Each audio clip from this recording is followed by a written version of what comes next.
Hello दोस्तों। आज हम बात करने वाले हैं नेक्स्ट आपका टॉपिक।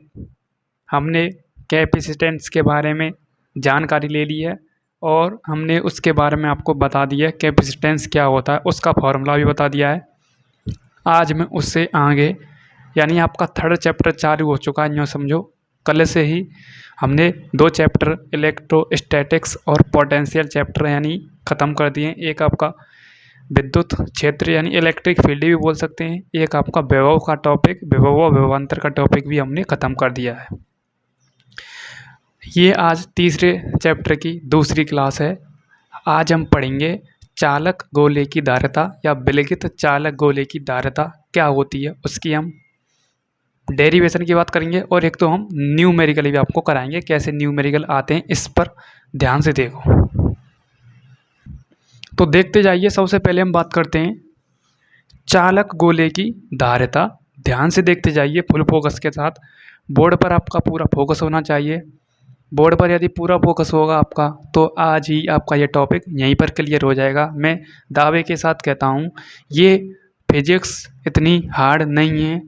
आप मतलब अपने आप में नेगेटिविटी सोचते रहते हैं कि फिजिक्स इतनी हार्ड है, हम फिजिक्स को एकदम मतलब बाहर में जाए फिजिक्स, हमें फिजिक्स से कोई मतलब नहीं है। और फिजिक्स आपकी कंपटीशन में भी आपकी हालत ख़राब कर देगी। ठीक है, फिजिक्स से दोस्ती बना लीजिए अभी से। फिजिक्स मतलब सभी में काम आती है। कंपटीशन की तैयारी में सभी में साइंस के क्वेश्चन पूछे जाते हैं। ठीक है, दोस्ती बना लो इससे अभी।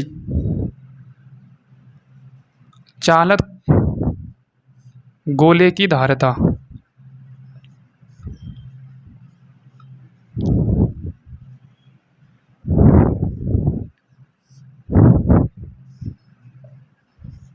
आज का टॉपिक हमारा है चालक गोले की धारिता। ठीक है, ओके। क्या है आपका टॉपिक? चालक गोले की धारिता। हमने धारिता के बारे में कल अध्ययन कर लिया था। एक बार मैं आपको बता देता हूँ। आवेश को धारण करने की जो क्षमता होती है उसे हम कैपेसिटेंस यानी धारिता कहते हैं। सिंपल। इसकी मैंने लैंग्वेज ही बताई थी। जब किसी हम चालक गोले को आवेश देते हैं तो उस चालक गोले द्वारा आवेश को ग्रहण करने की क्षमता ही आपकी क्या कहलाती है? धारिता कहलाती है। हमने यहाँ तक कंप्लीट पता कर लिया था और हमने इसका फॉर्मूला भी ज्ञात किया था। C बराबर में Q अपॉन में B या Q बराबर में सी वी। ठीक है, इसका फॉर्मूला C बराबर में Q अपॉन में B। उससे आगे हमने बात करी थी कि आपकी धारिता है वो ना तो आवेश पर निर्भर करती है ना ही विभव पर निर्भर करती है। आप कहेंगे कि ये समानुपाती क्यों है और विभव के डायरेक्ट व्युत्क्रमानुपाती क्यों है धारिता? भाई साहब वो तो सही है खैर, बट डेफिनेशन तो समझो। डेफिनेशन क्या कह रही है? आवेश को धारण करने की क्षमता। तो आवेश को धारण तभी तो करेगी उसकी आकृति और आकार, तब आकृति और आकार होना चाहिए। उसका थोपड़ा साइज कैसा है, थोपड़ा कैसा है, तभी तो पता चलेगा। इसलिए आपकी कैपेसिटेंस आकृति और आकार पर निर्भर करती है, ना ही आवेश पर निर्भर करती है, ना ही विभव पर निर्भर करती है। ये आपको पता होना चाहिए और यही एग्जाम का एकदम बेस्ट आपका न्यूमेरिकल बन जाता है यहीं से ही थ्योरी का। ठीक है, हमने इसका फॉर्मूला पढ़ा था C बराबर में Q अपॉन में B या Q बराबर में C अपॉन में B। कैसे भी मॉडिफाई कर सकते हैं इस फॉर्मूले को। ठीक है, ओके। आपको डरना है नहीं है। आज हम बात करेंगे चालक गोले की धारिता। ठीक है, क्या बात करेंगे? चालक गोले की धारिता। नाम से ही क्लियर हो जाता है, हेडिंग से ही क्लियर हो जाता है। फिर मैं आपसे एक और बार बता रहा हूँ, यदि आपके मतलब अपने आप में तुर्रम खा समझें कि हम ही हैं तो हम ही हैं फिजिक्स में, अपने आप को उतना तुर्रम खा मत समझो। आपसे डबल तुर्रम खा पढ़े हुए हैं फिजिक्स के। ठीक है, जो आगे और डीप लेवल में पढ़ रहे हैं फिजिक्स को। ठीक है, फिजिक्स आप मतलब जितनी पढ़ाई जाती है उतने में ही आप खुश हो जाते हैं। ठीक है, अभी फिजिक्स कहाँ है? अभी तो चालू हुई है, अभी तो ये इनिशियल स्टेज है। जब आप 11th फिजिक्स पढ़ोगे, जब आप 12th की पूरी फिजिक्स पढ़ोगे, ये तो अभी फर्स्ट सेकंड बुक की फिजिक्स है। फर्स्ट बुक की कौन पढ़ेगा? फर्स्ट बुक की क्या आपके यार दोस्त पढ़ने आएंगे? ये तो सेकंड बुक की फिजिक्स के चैप्टर चल रहे हैं अभी आपके, मतलब सेकंड बुक मतलब फर्स्ट बुक के चल रहे हैं। ये सेकंड बुक के आएंगे आपकी एटम, न्यूक्लियर, वेव ऑप्टिक्स मतलब अनेक सारे मतलब टॉपिक हैं। उसके बाद 11th फिजिक्स है आपकी। जब आप कंपटीशन में उतरोगे, जब 30 से 40 आपको टॉपिक रटने पड़ेंगे, उससे फ़ायदा है आप अभी समझ लो। आपके पास टाइम है, इनफ टाइम है आपके पास, समझ लो। यहाँ ध्यान दो, चालक गोले की धारिता क्या होती है? देखो ध्यान से देखो। ये कोई गोला है, ये क्या है आपका? विलगित गोला है। ठीक है, ठीक है। क्या है, गोला है आपका ये, आपको इस प्रकार दिख ना रहा होगा, यहीं पर मैं समझाता हूँ। ये आपका क्या है, एक चालक गोला है।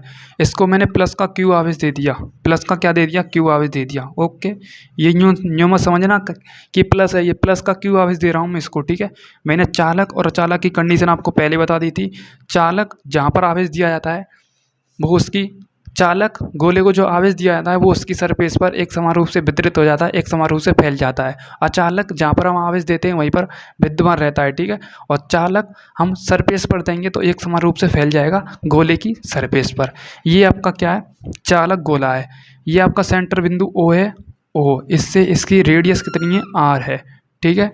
क्या है, आर है, ठीक है। इसकी रेडियस क्या है, आर है। यदि हम इसमें विद्युत क्षेत्र की डायरेक्शन को फॉलो करें, मेरा तो विद्युत क्षेत्र की रेखाओं को हम गुजारें तो किस प्रकार से होती है, विद्युत क्षेत्र की डायरेक्शन होती है हमेशा प्लस से मेरा तो प्लस से माइनस की ओर, ठीक है। ये आपको पता होना चाहिए, इस प्रकार से आप गुजार सकते हैं, इस प्रकार से, ठीक है। बट मैं बताऊंगा नहीं, क्योंकि विद्युत क्षेत्र की दिशा हमेशा क्या होती है, प्लस से माइनस की ओर होती है। ओके, जो मैं इलेक्ट्रिक फील्ड चैप्टर में करा चुका हूँ। ओके, आज हम बात करेंगे चालक गोले की धारिता। ध्यान से देखो, मैंने आपको धारिता का फॉर्मूला निकलवाया था, धारिता का फॉर्मूला निकलवाया था सी बराबर में क्यू अपॉन में बी। ये निकलवाया था सी बराबर में क्यू अपॉन में बी, ठीक है। अब हमें चाहिए एक ऐसा फॉर्मूला जो चालक गोले की धारिता का फॉर्मूले का निर्माण करे, ठीक है। आपका विभव का फॉर्मूला क्या था, विभव का फॉर्मूला था के क्यू अपॉन में आर। क्या था, के क्यू अपॉन में आर। बी का फॉर्मूला क्या था, के क्यू अपॉन में आर, ठीक है। क्या था, के क्यू अपॉन में आर। ये मैंने समीकरण नंबर फर्स्ट मान लिया, और मैंने यहाँ पर क्या माना है, बी का फॉर्मूला माना है के क्यू अपॉन में आर। पोटेंशियल चैप्टर का फर्स्ट फॉर्मूला है के क्यू अपॉन में आर। ओके, अब मैं इसमें इसको पुट करूँगा, ठीक है। किस में पुट करूँगा, इसके समीकरण में पुट करूँगा। ओके, ओके, ध्यान से देखो, तो सी बराबर में क्यू अपॉन में बी का फॉर्मूला क्या है, के क्यू अपॉन में आर। क्या है, के क्यू अपॉन में आर। आर ऊपर चला जाएगा तो ये कंडीशन इस प्रकार से हो जाएगी, क्यू आर अपॉन में के क्यू, ठीक है। क्यू आर अपॉन में के क्यू। ओके, क्या करूँगा मैं यहाँ इससे आगे इसका गुणा इससे कराऊंगा, तो सी इंटू के क्यू बराबर में क्यू अपॉन में क्यू आर, इक्वल में क्यू आर है। क्यू से क्यू कैंसिल हो जाएगा, कोई दिक्कत आपको आनी नहीं चाहिए मेरे हिसाब से। ओके, अब देखो हमें चाहिए चालक गोले की धारिता का फॉर्मूला चाहिए, ठीक है। अब देखो यहाँ से आगे C बराबर में C इंटू के का मान क्या होता है, 1 में 4 पाई एप्सिलॉन नॉट होता है। क्या होता है, 1 में 4 पाई एप्सिलॉन नॉट बराबर में R। 1 में 4 पाई एप्सिलॉन नॉट के की वैल्यू होती है। ये मैं इलेक्ट्रोस्टैटिक्स यानी इलेक्ट्रिक फील्ड चैप्टर में करा चुका हूँ कि के का मान क्या होता है, 1 में 4 पाई एप्सिलॉन नॉट। यदि हम इस पूरी वैल्यू को हल करेंगे तो 9 × 10⁹ newton into metre square upon में कूलम स्क्वायर इसकी वैल्यू आती है। ओके, अब मैं 4 पाई एप्सिलॉन नॉट का इसमें गुणा कराऊंगा आर से, तो सी बराबर में आपका आ जाएगा 4 पाई एप्सिलॉन नॉट आर। और ये होता है चालक गोले की धारिता का फॉर्मूला। हो सके उतनी जल्दी आप इसे लर्न कर लें, याद कर लें, नहीं तो आपकी ये दबा दबा कर बैंड बजाएगा ये फॉर्मूला। सी बराबर में 4 पाई एप्सिलॉन नॉट आर, ठीक है। कुछ नहीं करना है आपको, सी बराबर में आर, बी की जगह पर आपको क्या कर देना है, के क्यू अपॉन में आर। इसको फॉर्मूले को पुट कर देना है, विभव के फॉर्मूले को, सिंपल फॉर्मूला है। और के का मान क्या होता है, 1 में 4 पाई एप्सिलॉन नॉट। के क्यू से क्यू कैंसिल हो जाता है, बचा आपका के का मान 1 में 4 pi epsilon not. 4 pi epsilon not का गुणा आर से हो जाता है, तो सी बराबर में 4 पाई एप्सिलॉन नॉट आर। इसे ही हम कहते हैं चालक गोले की धारिता का फॉर्मूला। सिंपल ईजी है। अब आप कहेंगे शुरुआत में आपने मतलब डेफिनेशन तो लिखा ही नहीं, इसकी डेफिनेशन क्या होगी, आप इसकी डेफिनेशन खुद ही बना लीजिए। जब हम किसी चालक गोले को बनाते हैं तो उसको हम क्या देते हैं, प्लस क्यू आवेश देते हैं, जो कि प्लस क्यू आवेश उस चालक गोले की सतह पर एक समान रूप से फैल जाता है। आर त्रिज्या का एक गोला का निर्माण करते हैं, उसके बाद हम प्लस क्यू आवेश देते हैं, प्लस क्यू आवेश गोले की सतह पर एक समान रूप से फैल जाता है, ठीक है। इस प्रकार से मतलब डेफिनेशन कोई नहीं पूछेगा एग्जाम में, ठीक है। पूछेगा तो कॉन्सेप्ट पूछेगा, कॉन्सेप्ट पर आपको न्यूमेरिकल पूछेगा, ठीक है। स्क्रीन नोट लें एक बार से। ओके, ठीक है। ओके, यहाँ तक स्क्रीनशॉट ले लिया होगा। यदि आप आज पढ़ लोगे ना तो फ्यूचर आपका गड़बड़ाएगा नहीं। यदि आपने मेरा मतलब यदि आज आपने मौज मार ली तो आपका फ्यूचर एकदम बिगड़ जाएगा। यदि आज आपने कड़ी मेहनत कर ली तो जो समझो आपका फ्यूचर एकदम मतलब ब्राइट हो जाएगा, चमक जाएगा, जो समझ लो आपका ब्राइट। इंसान क्या करता है, प्रेजेंट में सोता है, मस्ती लेता है, और फ्यूचर में मतलब उसकी ज़िंदगी मतलब हराम हो जाती है, ठीक है। मतलब प्रेजेंट में आप इतनी मेहनत करो, इतनी मेहनत करो ताकि फ्यूचर में आपको आराम करने का टाइम मिले, ठीक है।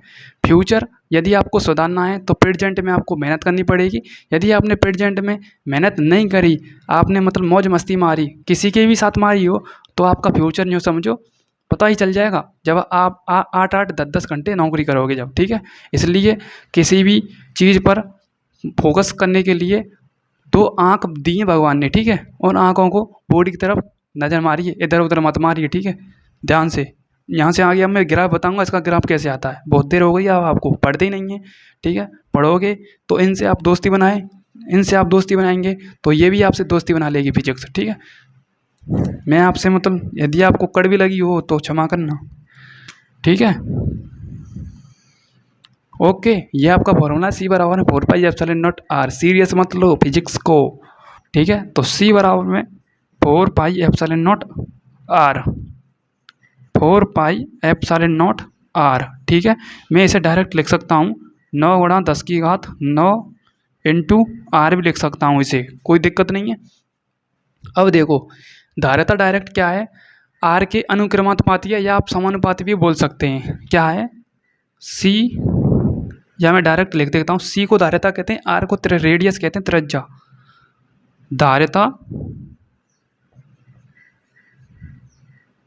धारिता त्रिज्या के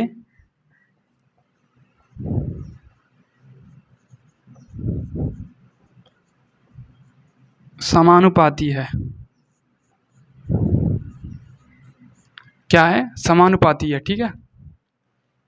देखो ग्राफ बना रहा हूँ, सी और आर में ग्राफ कैसे बनेगा। ये आपका धारिता सी है, ये आपका रेडियस आर है, ठीक है।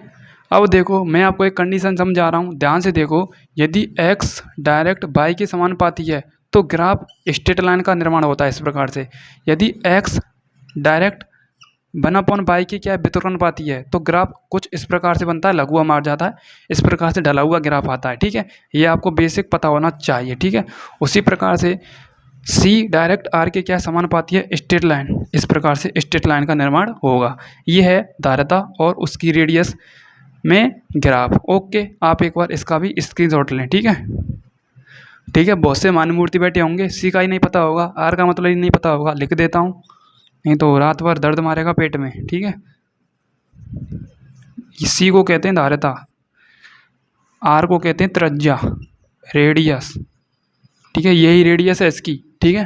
क्या है, रेडियस है, ठीक है, ठीक है, रेडियस और मतलब चलो चलो चलो आप स्क्रीनशॉट ले एक बार, ठीक है,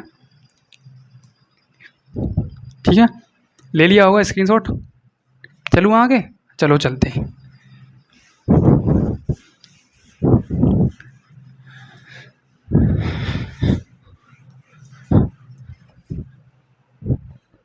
स्क्रीनशॉट ले लिया होगा, मुझे उम्मीद है कि आपने स्क्रीनशॉट इसका ले लिया होगा, ठीक है। ओके,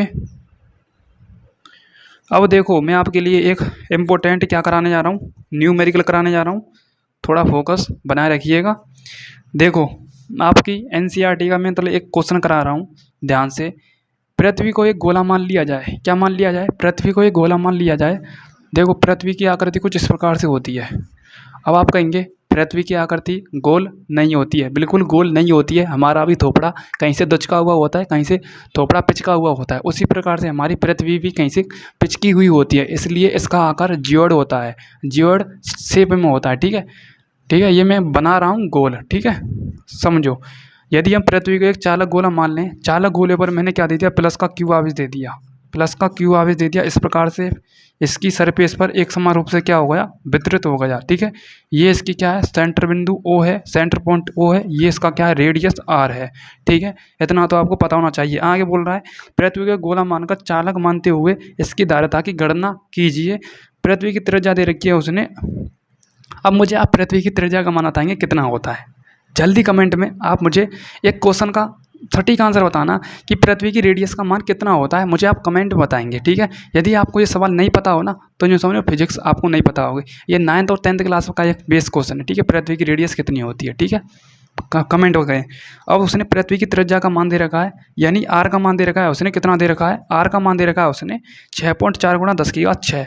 कहीं 6.4 गुणा 10 की घात 6 मीटर में लिख देना, ये नहीं है, 6.4 गुणा 10 की घात 6 मीटर। ठीक है, ठीक है, ये हो भी सकता है, ये नहीं भी हो सकता है। ठीक है, एक मिनट, आर बराबर में 6.4 गुणा 10 की घात 6 मीटर। ठीक है, इतनी वैल्यू उसने दे रखी है। अब वो धारिता की गणना कर रहा है। ठीक है, धारिता की क्या करवा रहा है, गणना करवा रहा है। ध्यान से देखो। अब देखो, आपने एक फॉर्मूला पढ़ा था, सी बराबर में 4 पाई एप्सिलॉन नॉट आर। ठीक है, अब धारिता की वैल्यू वो पूछ रहा है। ठीक है, ठीक है, धारिता की वैल्यू वो पूछ रहा है। ठीक है, अब देखो,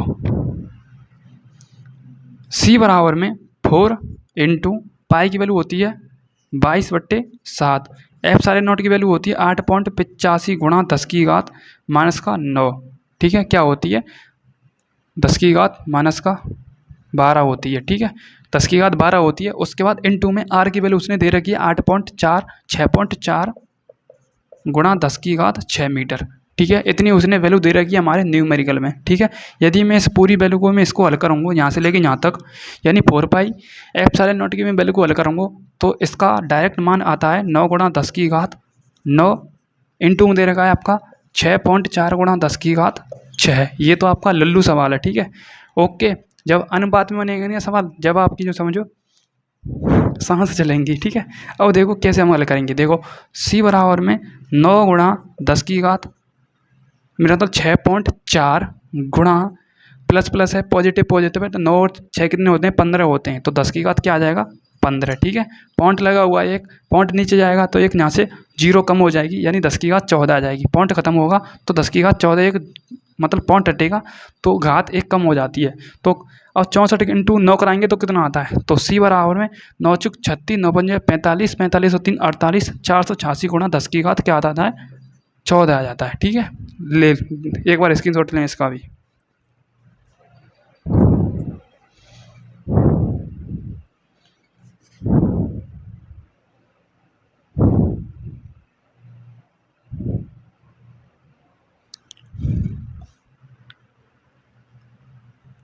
स्क्रीनशॉट ले लिया होगा, दोबारा समझाता हूँ। देखो, आर की वैल्यू उसने दे रखी है, रेडियस दे रखी है, हमको पता है epsilon not 4 pi epsilon not की वैल्यू हमें पता है 9 गुणा 10 की घात 9 होती है। आर की वैल्यू उसने दे रखी है 6.4 गुणा 10 की घात 6। ठीक है, ओके। यदि आप मीटर में सेंटीमीटर में कन्वर्ट करें तो 100 को गुणा करा दीजिए, कोई ज़्यादा वो नहीं है, हमें कुछ नहीं चेंज करना है, क्योंकि रेडियस जो आपकी धारिता होती है, धारिता का जो आपका फॉर्मूला आता है वो भी मैं आपको लिखाऊंगा। मैंने डायमेंशन फॉर्मूला भी नहीं लिखाया, उसका मात्रा भी नहीं लिखाया, लिखाऊंगा आगे की तरफ। देखो, सी बराबर 9 गुणा 10 की घात 9 इंटू 6.4 गुणा 10 की घात 6 करेंगे तो कुछ 486 इंटू 10 की घात 14 आएगा आपका आंसर। ठीक है, देखो पॉइंट को हटाएंगे तो पॉइंट के नीचे 10 आ जाती है, 10 को ऊपर लाएंगे तो माइनस का यानी 0 एक खत्म होगा तो 10 की घात 14 आ जाती है। ठीक है, इसका आंसर इतना है, सटीक आंसर है। यदि आप इसे बदलना चाहें माइक्रो फेरेड में तो बदल सकते हैं, कोई दिक्कत लेने की ज़रूरत नहीं है।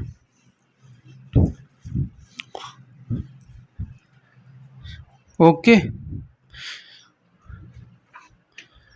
ठीक है, यहाँ से आगे मैं चलता हूँ आगे की तरफ। ठीक है,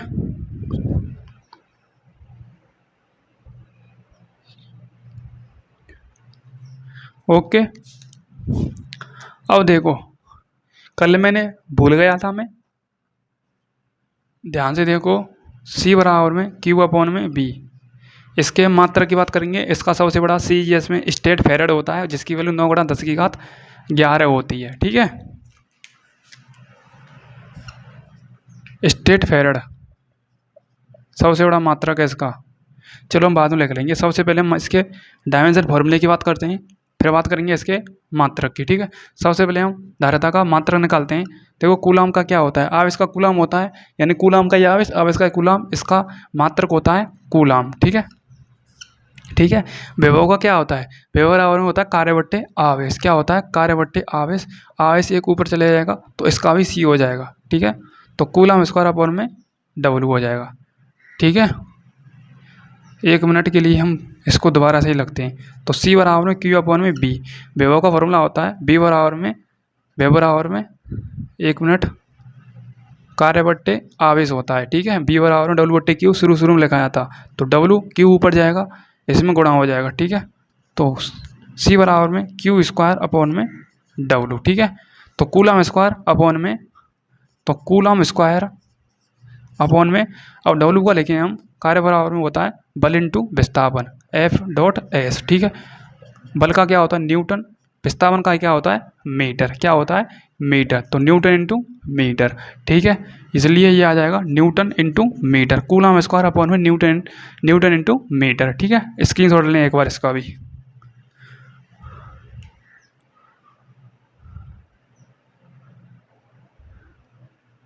ओके, ये हो गया इसका क्या हो गया मात्रक,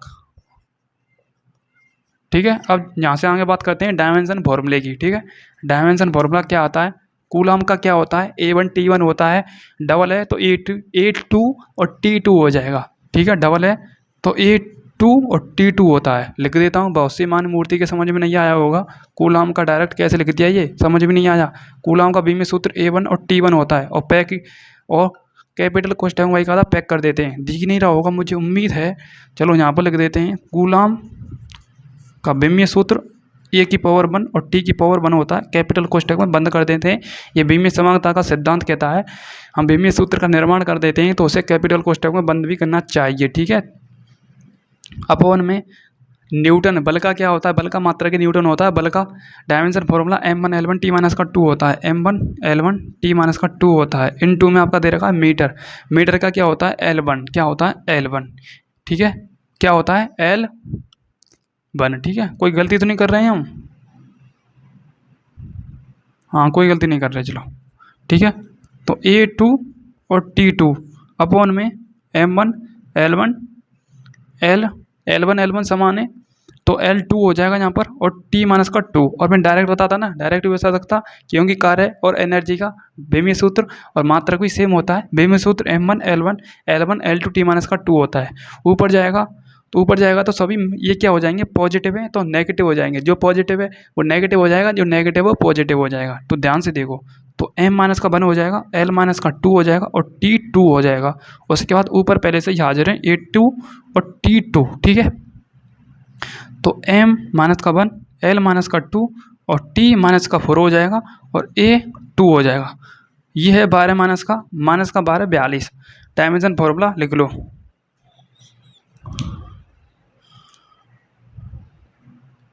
ओके। माइनस का 12 42, माइनस का 12 42, माइनस का 12 42, माइनस का 12 42, माइनस का 12 42, ठीक है। ओके ओके,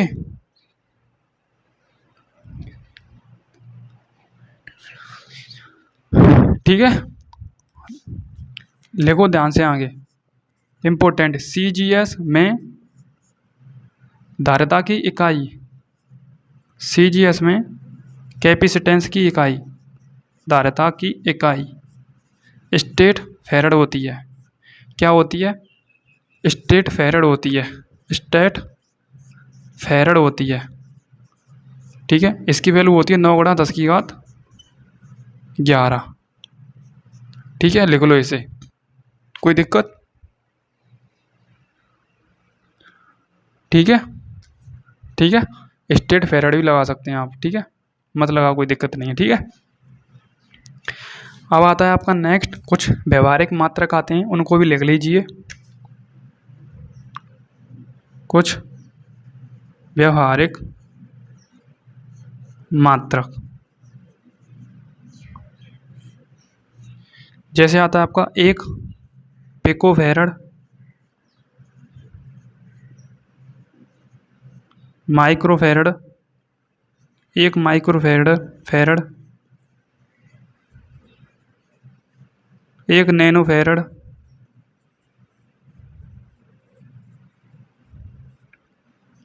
ठीक है, इतने ही बहुत हैं। पिको की वैल्यू होती है 10⁻⁻12, ठीक है, पिको फेरड, ठीक है। माइक्रो की वैल्यू होती है 10⁻⁻6 माइक्रो फेरड। नैनो की वैल्यू होती है 10⁻⁹ नैनो फेरड, ठीक है, कोई दिक्कत नहीं है, ठीक है। आप फेरड के मान को मेरा मतलब फेरड उठा सकते हैं, तो यहाँ पर मीटर में आ जाएगा 10⁻⁻12 मीटर, 10⁻⁻6 मीटर, 10⁻⁹ मीटर। आपने पढ़ा होगा ना 11th क्लास में चालू नहीं कर रहा हूँ, कुछ रीजन्स हैं। यदि आप कमेंट करेंगे अच्छे से, यदि आज आपके मतलब 50 कमेंट आ गए तो तभी से मैं आपको 11th फिजिक्स चालू कर दूंगा। देखो 11th फिजिक्स के यूनिट एंड डायमेंशन चैप्टर में कुछ इंपॉर्टेंट व्यवहारिक मात्रा आ गए, जैसे pico, nano, micro, milli, centi, deci, deca, hecto, kilo, mega, giga, tera, peta, hecto. ये कुछ इंपॉर्टेंट व्यवहारिक मात्रक हैं जो न्यूमेरिकल को फोड़ने में सहायक होते हैं। यदि ये मात्रक आपको याद नहीं है तो फिजिक्स आपकी 0/0 है, ठीक है, ओके, ठीक है, ओके। स्क्रीनशॉट ले लो जल्दी।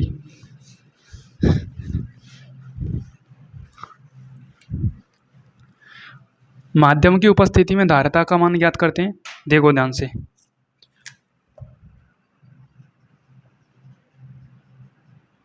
माध्यम की, एक और बात याद रखना मेरे दोस्तों, सभी एक और बात याद रखना, गांव के लोग आपके, बहुत सारे गांव के लोग आपकी बुराई जरूर करेंगे। कोई इंसान ऐसा नहीं है जो आपके साथ आपके हौसलों को बुलंद करे, सब आपको नीचे गिराने की कोशिश करेंगे। आपको उनकी कोई भी बात नहीं सुन रही है, आपको अपने मन की बात, अपने दिल की बात सुननी है। उनकी बात को आपको एक कान से सुनना है और दूसरे से नेगलेक्ट कर देना, यानी निकाल देना है। अपने मन की कीजिए, क्योंकि आप अपने जीवन को डिसाइड कर सकते हैं, हमें क्या करना है, क्या नहीं करना है, आगे क्या होगा, फ्यूचर में आगे क्या होने वाला है, वो आप सोच सकते हैं। क्योंकि इंसान जो होता है 15 से 20 साल में, उसकी मतलब मानसिक, जो आपकी मानसिक क्षमता होती है, सोचने की क्षमता होती है, वो डेवलप हो जाती है। वो सोच सकता है, अपने जीवन का डिसाइड कर सकता है कि मुझे क्या करना है, ठीक है। गांव के लोग आपको गिराने की बिल्कुल कोशिश करेंगे, मतलब गांव के लोग ऐसे ही होते हैं, ठीक है। सभी की मतलब एक मतलब पोत रहते हैं, ठीक है, मतलब बुराई करते रहते हैं, यही काम है गांव के लोगों का, ठीक है। इसलिए आप अपना डिसाइड कीजिए हमें क्या करना है आगे, ठीक है। माध्यम की उपस्थिति में धारिता, माध्यम की उपस्थिति में धारिता का मान, धारिता का मान,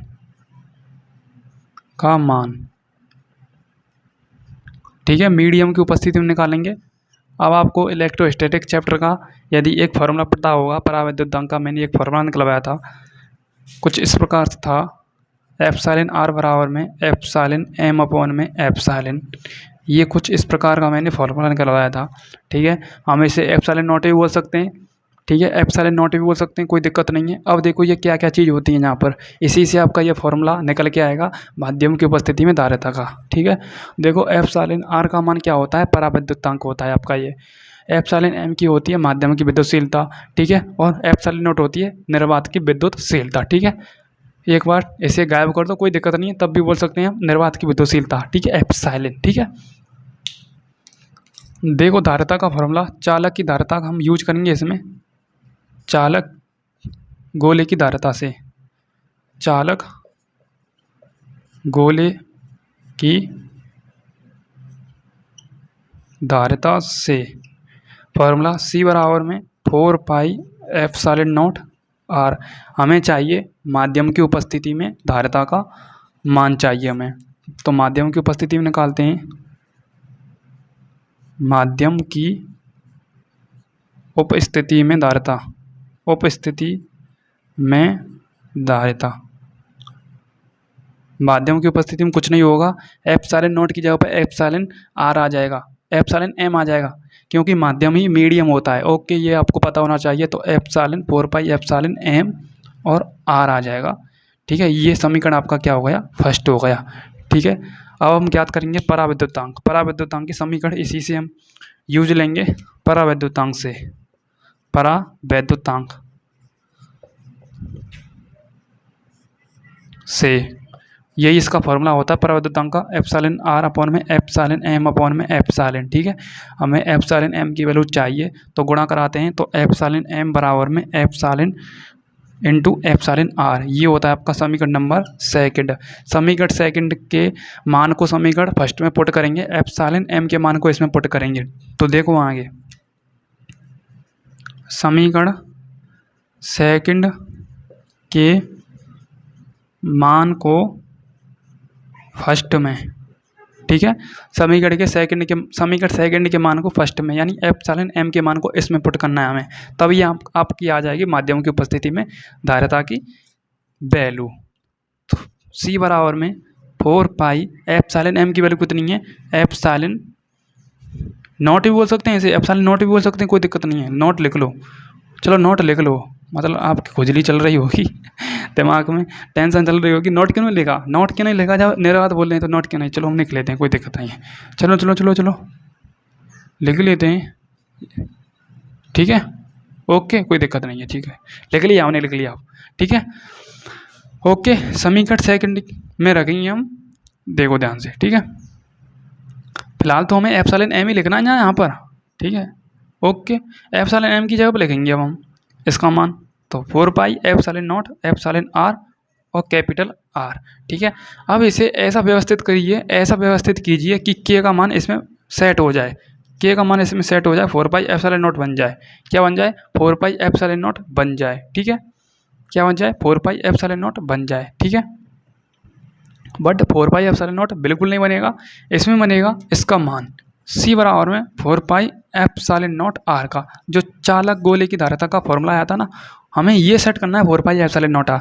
तो आपको दिख रहा होगा सी बराबर में 4 पाई एप्सिलॉन नॉट दे रखा है और कैपिटल आर भी दे रखा है मेरे लिए, और बाद में इसे पक्षांतर, मेरा मतलब बाद में इसे लिख दो एप्सिलॉन आर को। अब इसकी जगह पर हमें क्या लिखना है, इसकी जगह पर हमें लिखना है सी, क्योंकि सी ये क्या है, चालक गोले की धारिता का फॉर्मूला, तो सी बराबर में सी इंटू एप्सिलॉन आर, यही होगा हमारा माध्यम की उपस्थिति में, यानी सी एम। मीडियम की उपस्थिति में निकालना है तो सी एम बराबर में सी इंटू एप्सिलॉन आर, ये इसका फॉर्मूला है। स्क्रीनशॉट लें, एक बार मैं आपको दोबारा रिवीजन कराने की कोशिश करूँगा।